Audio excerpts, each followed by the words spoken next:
আমরা দেখেছি রিসেন্টলি যে কারিনা কায়সার নামে একজন কন্টেন্ট ক্রিয়েটার অসুস্থ হয়ে পড়েছেন। তো এটা নিয়ে সোশ্যাল মিডিয়াতে কথাবার্তা চলছে।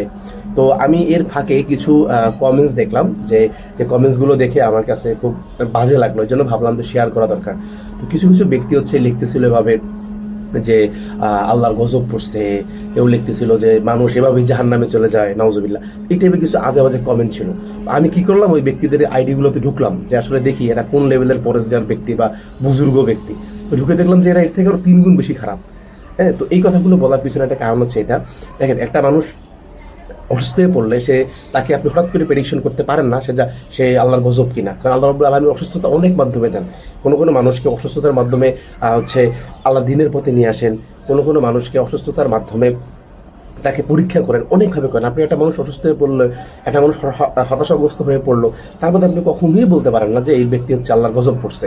এই একটা বিষয়। দ্বিতীয়ত হচ্ছে যে আপনি অনেকে বলতেছেন যে জাহান্নামে যাবেন, নাউজুবিল্লাহ। আপনি আমি জাহান্নামে যাওয়ার প্রেডিকশন করার আসলে কে? আপনি আমি জাহান্নাম প্রেডিকশন করা কেউ না। আল্লাহ রাব্বুল আলামিন জান্নাত তৈরি করেছেন, আল্লাহ রাব্বুল আলামিন জাহান্নাম তৈরি করেছেন। আল্লাহ রাব্বুল আলামিন যাকে চাবেন তাকে জান্নাত দান করবেন, আল্লাহ রাব্বুল আলামিন যাকে চাবেন জাহান্নাম দান করবেন।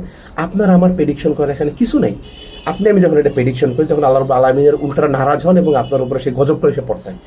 আপনি যখন একটা ব্যক্তি যখন জাহান্নামী না হয়, তাকে যখন আপনি জাহান্নামী বলেন, ওই ব্যক্তি সেই সম্পূর্ণ দোষটা আপনার উপর এসে পড়ে। এটা হচ্ছে নিয়ম। অতএব একটা মানুষ অসুস্থতা হলে, হ্যাঁ হতে পারে সে অনেক ধরনের কন্টেন্ট করছে, আল্লাহ তাকে চাইলে ফিরে আনতে পারেন এখানে, কিন্তু আপনি একটা মানুষ অসুস্থ দেখে তাকে নিয়ে মজা করতে পারেন না। এটা একটা ছোট নিম্ন মানসিকতার পরিচয়। এটা মুসলমানদের পরিচয় না, এটা ইসলামের পরিচয় না।